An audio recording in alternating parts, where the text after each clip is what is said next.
campo na quinta-feira, vai encontrar o Grêmio no Maracanã. O time vai a campo com o quê? Com mudança, vamos ver. O trabalho não para no Flamengo. Tite já comandou 5 atividades com o elenco e tem mais 2 antes de definir a equipe titular para a partida diante do Grêmio. O técnico já avisou que vai utilizar esses jogos sem os 5 atletas para mexer bastante no time e até mesmo mudar alguns de posição. Um deles pode ser Léo Pereira. O zagueiro ficou fora em 3 partidas após se machucar, mas já está recuperado. E o treinador tem a possibilidade de improvisar o camisa 4 na lateral esquerda. Ayrton Lucas ainda segue em processo de recuperação e com isso, no jogo de quinta, Tite pode fazer essa mudança. Mesmo com desfalques no time, o Flamengo vive um momento bom na temporada, além de estar dominando os jogos em casa. Como mandante, o rubro-negro tem 89% de aproveitamento. Em 15 jogos, são 13 vitórias, 1 empate e 1 derrota, além de ter marcado 32 gols e sofrido apenas 3. O time vai reencontrar a torcida, que ainda está em festa depois dos 6-1 em cima do Vasco. E mesmo com as ausências, as expectativas estão boas com o elenco. Vem aí casa grande, casa cheia, né, contra o Grêmio, não é isso? Casa jogo quinta-feira, cheia, né? pelo menos até ontem, cerca de 33 mil ingressos vendidos, então a expectativa de mais um jogo com pelo menos 50 mil torcedores rubro-negros no Maracanã, embora seja um jogo numa quinta-feira, 8 horas da noite, o horário não ajuda muito, mas a torcida do Flamengo sempre fazendo seu papel, marcando presença, apoiando a equipe, mesmo nos momentos ruins. Agora a gente está falando de um bom momento, embora seja um time totalmente diferente do time que foi nas últimas 5 partidas do Flamengo, que o Flamengo teve sucesso dentro de campo. Resta saber como o Tite vai montar essa equipe, qual estratégia ele vai ter, porque de fato estamos falando de desfalques extremamente importantes. Não são desfalques comuns, muito pelo contrário, pelo menos 5 titulares estarão ausentes. Mas, mesmo assim, o elenco do Flamengo é um elenco muito bom e mesmo com muitos desfalques, a gente pode ver um Cebolinha sendo titular, um Pedro sendo titular, um Bruno Henrique ficando como opção, um Gabigol ficando como opção, um Lohan, uma jovem promessa, tratado aí como joia dentro do Flamengo há muito tempo, sendo titular na vaga do Arrascaeta. Tem Davi Luiz, tem Fabrício Bruno, tem Léo Pereira. Então é um Flamengo que, mesmo com muitos desfalques, eu vejo que tem potencial de vencer o Grêmio dentro do Maracanã. Detalhe, né? Diego Costa machucado. Lesão grau 3 na coxa esquerda. Grau 3? Grau 3. Isso aí é até importante, né? A gente lamenta sempre qualquer Libertadores lesão de fora, jogador, não? mas é importante pro torcedor do Fluminense, né? Poxa. Porque é isso, lesão grau 3 na coxa esquerda é uma lesão que o cara vai ficar um tempo parado aí, e aí não se sabe como ele vai voltar, se ele vai conseguir voltar a tempo. O grau Enfim. 3 vai até o 4. O grau 3 é quase um grau máximo, é uma lesão bem Eu lembro importante. de um né? jogador que estava no Flamengo, Pedro Rocha, quando teve uma lesão grau sim, 3, ele lembro. ficou quase 70 dias longe dos gramados. A previsão básica Foi são de coxa? 2 meses. Foi hoje. Ah, eu confirmado. fico triste, sabe por quê? Eu gosto muito do Diego Costa, jogou no Botafogo na temporada passada, um cara com muita personalidade, né? E ele vai pro Grêmio, né, nessa temporada, e logo acontece as enchentes e tudo mais. E o Diego foi um cara que efetivamente ajudou, né? Não tô falando pegou o dinheiro e ajudou. Ele pegou o carro dele, que é aquelas carros 4x4, e ele foi resgatar as pessoas na água. Então, Sim. assim, o Diego ganhou, pra mim, uma admiração muito além do questão do futebol. Apesar de eu achar, além de eu achar também ele um excelente jogador, ele me ganhou uma admiração como pessoa, assim. Então eu fico triste de saber uma lesão de um cara desse, um cara que foi tão importante nessa fase tão difícil, talvez a mais difícil da história do Rio Grande do Sul, Claro. né, dos nossos irmãos do Sul. Então aí tomara que ele tenha logo uma recuperação aí, o Diego Costa, e perde muito o Grêmio, né? Se a gente tá falando de uma isonomia, por toda essa questão do Grêmio não ter mais a sua casa até o final da temporada, a arena do Grêmio não vai poder funcionar, não vai conseguir funcionar. A gente tá falando de um Grêmio que não tem casa para jogar. Sim. Um Grêmio que tá jogado, né? E aí a gente tem um Grêmio perdendo esse Diego Costa, é um grande problema para a equipe, né? Disparadamente a pior notícia que o torcedor do Grêmio verdade. poderia ter, porque ele vinha sendo o cara, ele vinha sendo o cara dos gols, das assistências, da referência, até não só a referência técnica que ele é, mas também a referência de superação com Sim. tudo que aconteceu, né? É uma tragédia pro Fez time gol do Grêmio. importante agora na E partida da fez. Libertadores. Agora, essa não vai ser a culpa, a gente nem pode Claro que dizer não, isso. claro Mas que não. vocês viram as condições do gramado lá do Huachipato, né? Sim. Vocês viram aquilo? Nada me assusta na Libertadores mais. Né? A gente não pode dizer, foi aquele gramado, foi aquele momento que machucou o cara. Até porque, enfim, a gente não está perto da situação clínica dele. Mas isso atrapalha O bastante. risco só aumenta. Mas claro. estamos falando de um elenco que ficou um tempão parado É por verdade. conta das enchentes. Aí quando volta naquele ritmo frenético. Óbvio que alguns jogadores vão sentir isso. Quem sou eu para mencionar isso? Não sou médico, mas a nossa experiência no futebol mostra isso, que quando você acelera uma preparação, o risco é muito maior de uma lesão muscular. É por isso que o campeonato perdeu sua isonomia. O Campeonato Brasileiro de 2024 não é um campeonato que tem isonomia. Claramente não tem. Não tem. Não Estamos tem. falando É fato. de uma Copa América que vai desfalcar vários times em 9 rodadas. Isso também não é isonomia. Não tem isonomia. E o Flamengo é o que mais sofre hoje com essa Com esse questão. fato, sim. Não, eu não Com estou esse falando, fato. pelo amor de Deus. O que mais sofre é o Grêmio, o Inter e o Juventude, ponto final.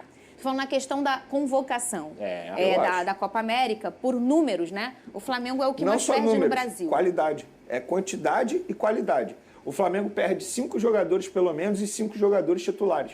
Nenhum outro clube perde uma quantidade dessa e jogadores titulares.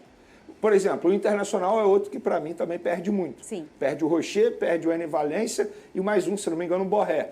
O Palmeiras também perde bastante, só que o Palmeiras ainda teve uma boa notícia, que o Piquerez não foi convocado para a seleção uruguaia, mas também perdeu o Endrick, né?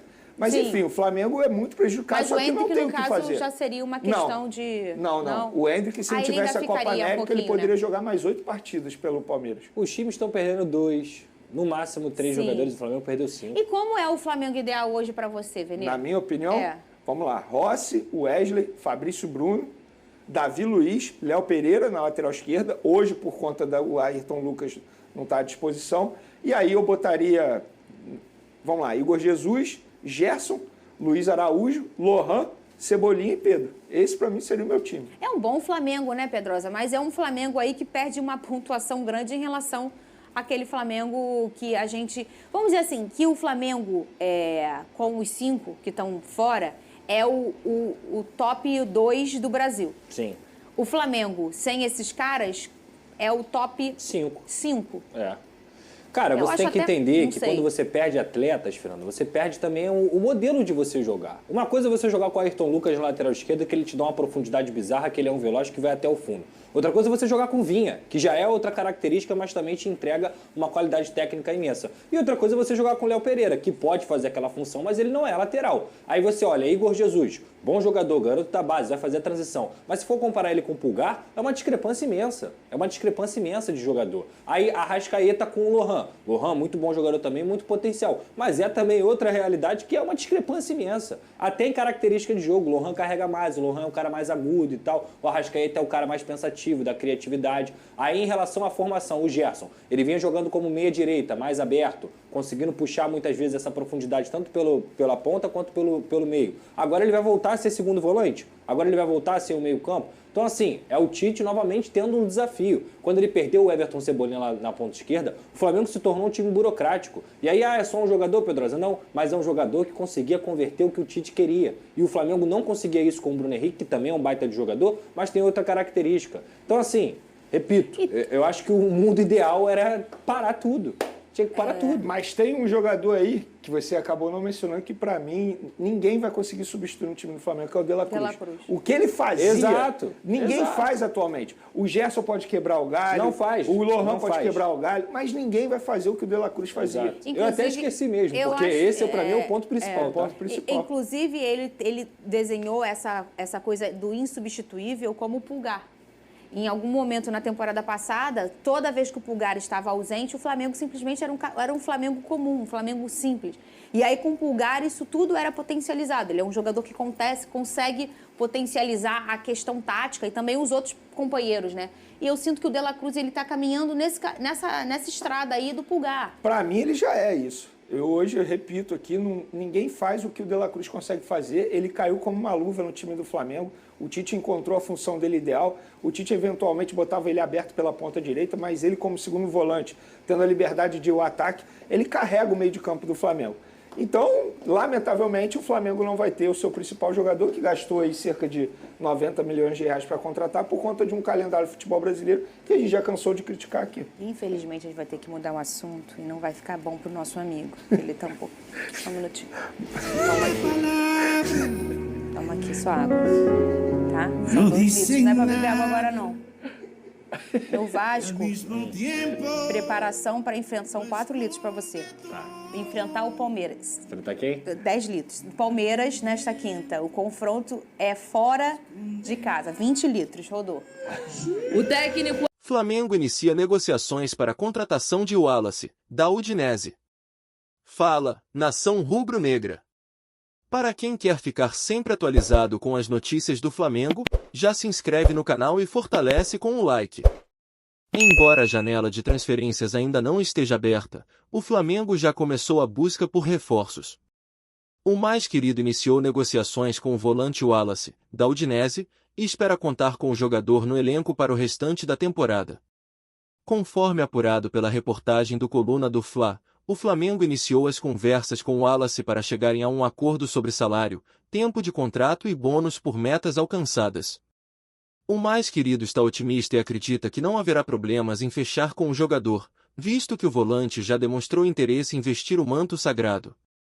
Inicialmente, o Flamengo busca um acordo com o Wallace antes de entrar em contato com a Udinese. Com todos os trâmites resolvidos entre o rubro-negro e o jogador, a diretoria carioca enviará uma proposta ao time italiano para concretizar a contratação. Ainda de acordo com a apuração do Coluna do Fla, os dirigentes do Flamengo entendem que a parte mais difícil da negociação será com a Udinese.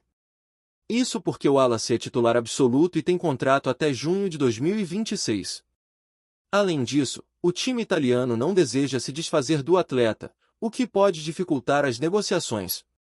Vale lembrar que o Flamengo já tentou contratar o Wallace em outras ocasiões, mas não chegou a um acordo com a Udinese.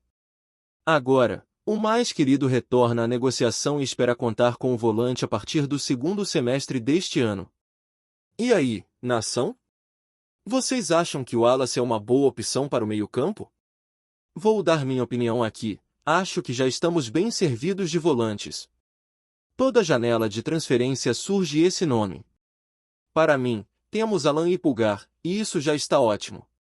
E para vocês? Deixem suas opiniões aí nos comentários. Então é isso, nação rubro-negra.